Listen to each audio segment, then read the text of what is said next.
1518 সাল ফ্রান্সের একটি শহরের রাস্তায় হঠাৎ নাচতে শুরু করে একটা মেয়ে। দিনের পর দিন চলে যায়, কিন্তু মেয়েটির নাচ থামে না। একের পর এক যোগ দেয় তার সঙ্গে অনেক মানুষ। কয়েকদিনের মধ্যে শতাধিক মানুষ নাচতে নাচতে ক্লান্ত হয়ে পড়ে। কেউ মারা যায়। কিভাবে সম্ভব এটা? কেউ বলেন এটি ছিল মানসিক রোগ, অতিরিক্ত চাপ আর ধর্মীয় ভয়ের ফলে তৈরি গণহিস্টেরিয়া।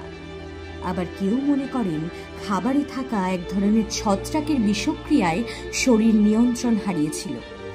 কেউ আবার বিশ্বাস করেন এটি ঈশ্বরের অভিশাপ। তবে সত্যি আজও এই রহস্যই রয়ে গেছে। নাচতে নাচতে মৃত্যু, এটা কি মানুষের মনস্তত্ত্বের অন্ধকার, না প্রকৃতির কোনো অজানা শক্তির খেলা? ইতিহাসের পাতায় থেকে গেছে এই ভয়াবহ মহামারীর গল্প, যার নাম ডান্সিং প্লেগ। আপনি কি মনে করেন এটা বিজ্ঞান নাকি কোনো অলৌকিক শক্তির প্রভাব? কমেন্টে জানাতে ভুলবেন না।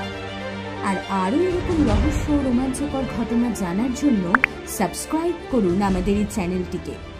ধন্যবাদ।